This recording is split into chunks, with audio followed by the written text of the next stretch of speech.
Classification of solid state. Before starting classification of solid state, we have to know about the word constituent particle. Constituent particles. इस पूरे chapter के अंदर ये बार बार आने वाला है ये वर्ड कॉन्स्टिट्यूएंट पार्टिकल्स. कि कॉन्स्टिट्यूएंट पार्टिकल्स का मतलब होता है should be an atom, ion और molecule which forms crystal lattice.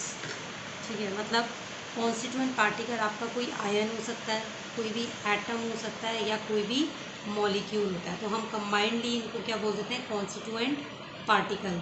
जैसे अगर मान लो आपने NaCl लिया, NaCl की क्रिस्टल की आप स्टडी कर रहे हो तो ये सॉलिड स्टेट में ही होता है. तो यहाँ कॉन्स्टिट्यूएंट पार्टिकल्स आपके दो आयन हो गए, Na+ और Cl-, है ना.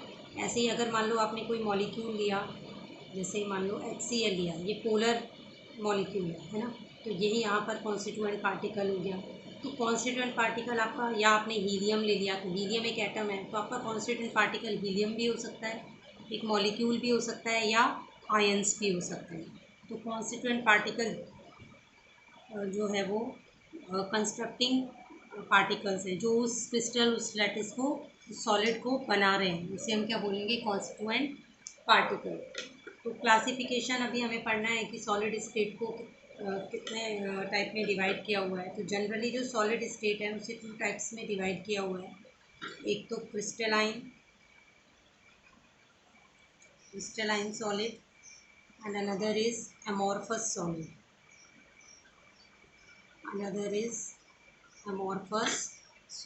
Crystalline solid and amorphous solid. Crystalline solid में क्या होता है, the solid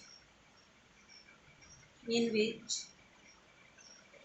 the arrangement of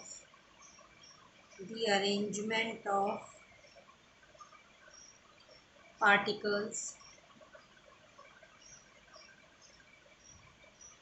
is regular or in a definite geometric pattern. मतलब जो कॉन्स्टिट्यूएंट पार्टिकल हैं वो एक प्रॉपर वे में अरेंज होते हैं, है ना. जैसे आप इसमें देख सकते हो, जैसे मैंने यहाँ पर कुछ पार्टिकल्स अरेंज किए, दूसरा मैंने सेकंड रो में से अरेंज किए, थर्ड रो मैंने फिर ऐसे अरेंज की, and the fourth row like this. तो यहाँ आपको एक प्रॉपर पैटर्न देखने के लिए मिल रहा होगा, है ना. एक प्रॉपर पैटर्न आपके सामने नज़र आ रहा होगा. तो उसको हम क्या बोलते हैं, क्रिस्टलाइन सॉलिड. ठीक है. लेकिन अगर वहीं आप एमॉर्फस सॉलिड की बात करोगे तो एमॉर्फस सॉलिड में क्या होता है, जो कॉन्स्टिट्यूएंट पार्टिकल्स होते हैं, constituent particles are arranged irregularly. मतलब कहीं पर कैसे भी, है ना, कैसे भी वो अरेंज हो जाते हैं. तो इसको हम बोलते हैं amorphous solid. It is called amorphous solid. तो constituent particles are not arranged in any regular pattern. ठीक है. और वैसे भी लैटिन अगर लैंग्वेज में आप एमॉर्फस वर्ड का, एमॉर्फोस का मीनिंग होता है नो फॉर्म, यानी जिसकी कोई फॉर्म नहीं है, उसे हम क्या बोलते हैं, एमॉर्फस सॉलिड. जनरली जो क्रिस्टलाइन सॉलिड है उनका शार्प मेल्टिंग पॉइंट होता है. कैसा मेल्टिंग पॉइंट आता है इनका, शार्प मेल्टिंग पॉइंट. ठीक है. So crystalline solids have definite enthalpy of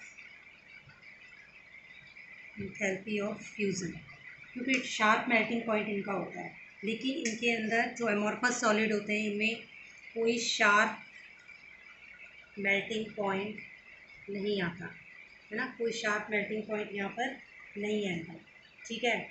अगर जैसे आपने मान लो कैपिलरी ट्यूब के अंदर कोई एमॉर्फस सॉलिड डाल दिया है और आप उसका मेल्टिंग पॉइंट फाइंड आउट कर रहे हो, तो फर्स्ट तो क्या होगा, first it gets soft, gets softer, then melt over a range of temperature, मतलब एक रेंज आएगी आपके पास, लेकिन यहाँ जब आप मेल्टिंग पॉइंट निकालेंगे तो फिक्स आएगा। ठीक है, एक ही पॉइंट आएगा जो आपको नोट डाउन करना है, जिस पर मेल्ट मेल्ट होना सब्सटेंस स्टार्ट कर देता है ना। जैसे ग्लास है, अगर मान लो आपने उसको हीट किया, एमोर्फस सॉलिड का एग्जांपल जैसे आप दे सकते हो, ग्लास है, रबड़ है, प्लास्टिक है, ये सारे एमोर्फस सॉलिड होते हैं ना। तो ग्लास है, ग्लास हमें दिखने में सॉलिड लगता है ना, लेकिन वो स्यूडो सॉलिड है एक्चुअली में, उसके अंदर रेगुलर अरेंजमेंट नहीं है पार्टिकल्स का। तो जैसे ही आप इसको हीट करोगे, हीट करने पर वो सबसे पहले सॉफ्ट हो जाएगा, है ना, and then start to flow, and then start to flow, और वो क्या करने लगेगा, स्टार्ट करने लगेगा। ठीक है, without undergoing on definite and abrupt change. इस तरह का कोई आपको ऐसा डेफिनेट चेंज नहीं दिखेगा कि एकदम से वो सॉलिड से लिक्विड में आ गया, बल्कि आपको धीरे धीरे धीरे धीरे उसकी स्टेट जो है वो चेंज होती हुई नज़र आएगी। ठीक है, इसी तरीके से जो अभी थर्ड पॉइंट मैं एक्सप्लेन कर रही हूँ, that is very important, question आता है उसके ऊपर, एनाइसोट्रोपी एंड आइसोट्रोपी से। ठीक है, तो इसको ध्यान से देखेंगे। एनाइसोट्रोपी,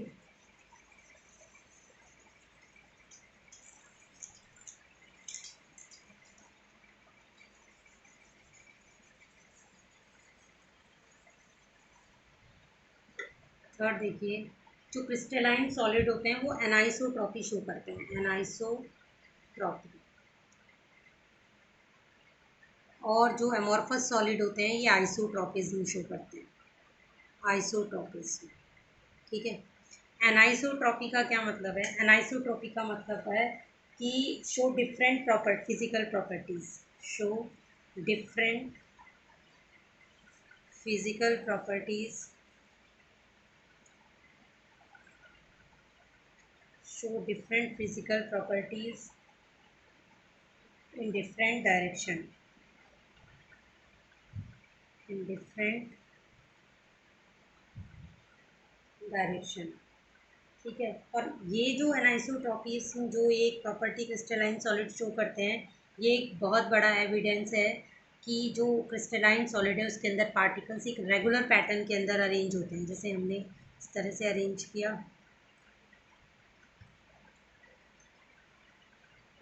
ठीक है, तो अगर अब मान लो मैं इसको इस तरीके से कट करूँ, इस तरह से करूँ, तो ये दो पार्टिकल बीच में आए।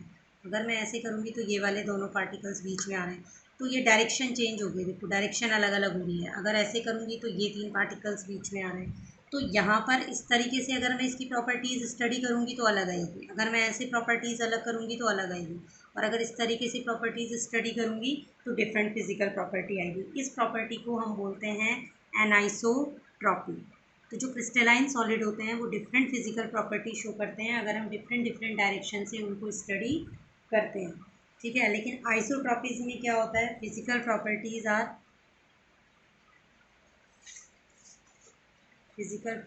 Are same in different direction, in different direction, क्योंकि यहाँ पर पार्टिकल्स का जो अरेंजमेंट होता है वो इरेगुलर होता है। तो आप रैंडमली कहीं से भी किसी भी डायरेक्शन से फिजिकल प्रॉपर्टीज स्टडी करोगे, आपको सेम प्रॉपर्टीज़ देखने के लिए मिलेंगी।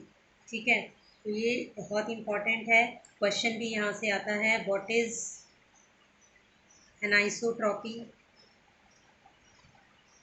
एंड आइसोट्रॉपीज, है ना।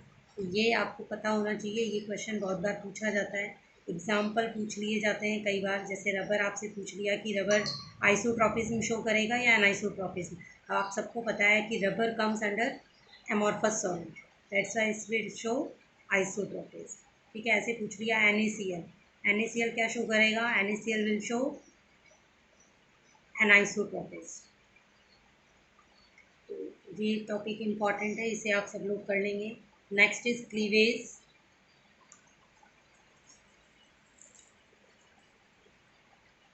Fourth one is cleavage. Cleavage में क्या है कि अगर आप उस सॉलिड को लें और सॉलिड को कट करें, तो कट करने के बाद आपको दो मतलब जो पीस दिखाई देंगे, वो उनके जो सरफेसेस होंगे वो प्लेन होंगे और स्मूथ होंगे, है ना। तो when we cut a crystalline solid then two pieces which are newly generated are plain and smooth. But in case of amorphous solid, when we cut amorphous solid, then the surface will be irregular. इसकी जो surfaces होंगी cut piece की, जो आपने piece cut किया है उसकी irregular होगी, plain नहीं होगी, है ना, smooth नहीं होगी. तो ये क्लीवेज के अंदर आपका आ जाएगा. And fifth one is nature. Nature कैसा होता है? तो नेचर, ये यहाँ से भी क्वेश्चन आता है नेचर पे से, कि जो आपके क्रिस्टलाइन सॉलिड होते हैं वो ट्रू सॉलिड कहलाते हैं, है ना. These are true solid. जैसे आपका एग्जांपल हो जाएगा कॉपर है, Ag है, NaCl है, KNO3 है and ZnS. These are true solid. But amorphous के केस में, एमॉर्फस सॉलिड के केस में जो नेचर है ये ट्रू सॉलिड नहीं है. These are called pseudo solid. इनको हम स्यूडो सॉलिड कहते हैं, या फिर इन्हें हम बोलते हैं super cooled liquid. Super cooled liquid, ये इन्हें बोला जाता है सुपर कूल्ड लिक्विड. इसके एग्जांपल ज़्यादा नहीं है.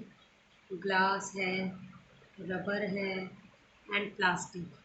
These are super cooled liquids.